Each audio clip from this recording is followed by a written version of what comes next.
Perkenalkan, nama saya Nabila Zahra Lubis dengan NPM 3511084. Saya merupakan mahasiswa dari program studi manajemen kelas B sore di Universitas Dharma Wangsa. Pada kesempatan ini saya akan menyampaikan ringkasan materi dari mata kuliah metode penelitian dengan dosen pengampu Bapak Umar Hamdan Nasution, SEMM. Ringkasan yang saya sampaikan kali ini berjudul Bab 8 Teknik Analisis Data Penelitian. Pengertian teknik analisis data penelitian. Pengertian teknik analisis data. Teknik analisis data adalah proses mencari dan menyusun data secara sistematis dari hasil wawancara, catatan lapangan, dan bahan-bahan lainnya agar mudah dipahami dan bisa dijelaskan kepada orang lain. Dalam penelitian, data yang dikumpulkan belum memberikan makna tanpa dianalisis terlebih dahulu. Tujuan utama analisis data yaitu 1. Menjawab pertanyaan penelitian, 2. Membuktikan hipotesis, 3. Mengembangkan teori. B. Langkah-langkah analisis data. Ada beberapa tahapan umum dalam proses analisis data, yaitu 1. Mengumpulkan data, yaitu proses awal pengumpulan data dari lapangan melalui instrumen penelitian, observasi, wawancara, kuesioner, dan lain-lain. 2. Mempersiapkan data, melakukan editing, memeriksa kelengkapan data, coding atau memberikan kode, dan entry, memasukkan ke sistem. 3. Melakukan analisis. Melakukan analisis. Analisis dilakukan sesuai dengan pendekatan yang dipakai, seperti statistik untuk kuantitatif, tematik untuk kualitatif. 4. Menarik kesimpulan, menyimpulkan hasil berdasarkan ketemuan yang ada untuk menjawab rumusan masalah dan hipotesis. C. Data penelitian kuantitatif. Analisis kuantitatif menggunakan metode statistik yang Analisis kuantitatif menggunakan metode statistik yang terbagi menjadi 2. 1. Statistik deskriptif, yaitu digunakan untuk menggambarkan atau mendeskripsikan data yang telah terkumpul. 1. Nilai rata-rata, mean. 2. Nilai tengah, median. 3. Nilai yang paling sering muncul, modus. 4. Distribusi, frekuensi, grafik, dan tabel. Contoh untuk melihat rata-rata pendapatan responden atau jumlah pelanggan dalam 6 bulan terakhir.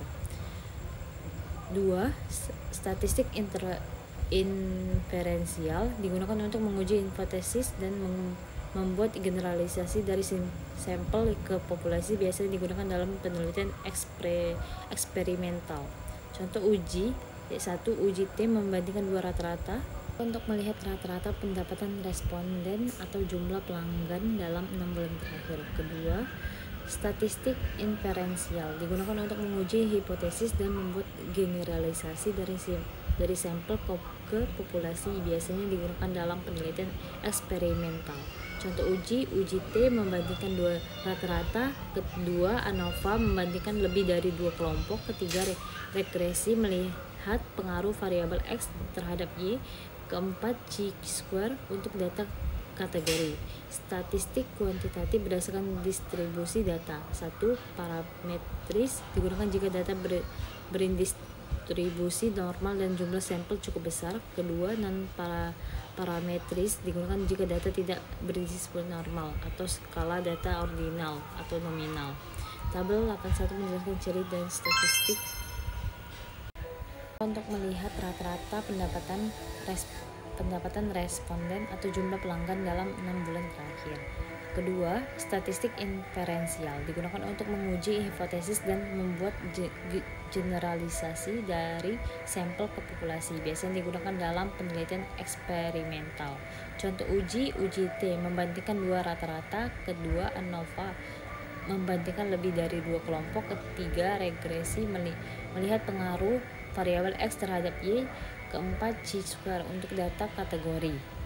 Statistik kuantitatif berdasarkan distribusi data. 1. Parametris digunakan jika data berdistribusi normal dan jumlah sampel cukup besar. 2. Non-parametris digunakan jika data tidak berdistribusi normal atau skala data ordinal atau nominal. Tabel 81 menjelaskan ciri dari statistik parametris dan non-parametris. Misalnya, parametris membutuhkan data interval atau rasio, sedangkan non-parametris cocok untuk data ordinal atau nominal. Tabel 8.2 menjelaskan jenis-jenis data kuantitatif seperti skala nominal atau jenis kelamin, agama. 2. Skala ordinal seperti ranking atau keputusan, ketiga skala interval seperti suhu, keempat skala rasio yaitu berat, usia, dan pendapatan. D. Analisis data penelitian kualitatif. Berbeda dari kuantitatif, analisis kualitatif lebih menekankan pada makna, proses, dan interpretasi subjektif. Data biasanya berupa kata-kata, narasi, atau dokumen.